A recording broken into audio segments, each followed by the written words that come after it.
Aryan had always believed that there would be time for everything.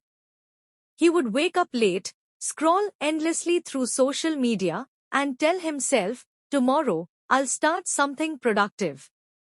But tomorrow never came. Days turned into months, and his dreams of becoming a writer, of learning the guitar, of improving his health, all remained unfulfilled ideas in his mind.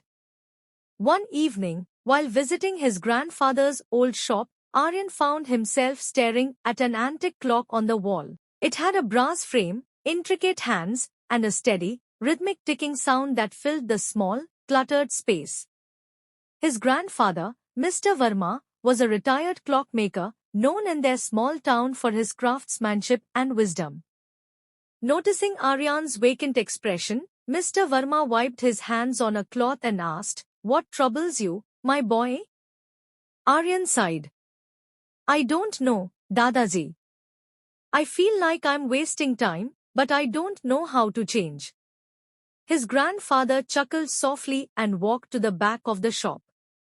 He returned with an old pocket watch and placed it in Aryan's hands. "This watch belonged to my father," he said. "It doesn't just measure time, it teaches a lesson. Keep it with you for a week, and then tell me what you've learned." Curious but doubtful, Aryan nodded and pocketed the watch. That night, Aryan sat on his bed, flipping the watch open and shut. The steady ticking echoed in the silence, reminding him that each second was passing whether he acknowledged it or not.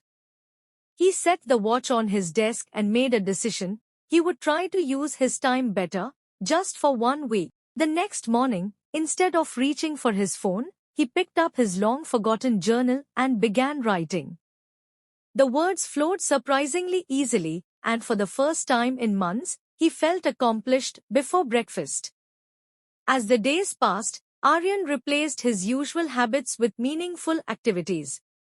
Instead of wasting hours watching meaningless videos, he read a book his grandfather had gifted him years ago. Instead of napping all afternoon, he took a walk and noticed the beauty of his town, the laughter of children in the park, the golden hue of the sunset, the scent of fresh bread from the bakery.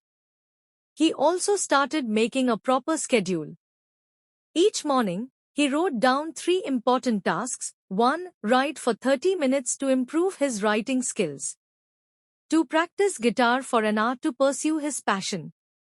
3. Exercise for 45 minutes to take care of his health. By prioritizing his tasks and following a routine, Aryan realized how much he could accomplish in a single day if he focused. He also learned to take short breaks instead of wasting long hours procrastinating. By the end of the week, Aryan realized something profound: time had never been the problem. His choices were: returning to his grandfather's shop, Aryan placed the watch on the counter and smiled. "I think I understand now, Dadaji." Mr. Verma nodded knowingly. "And what did you learn?"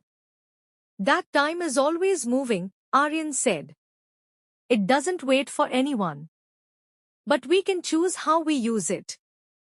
I spent so long waiting for the right time to start things, but the right time was always now."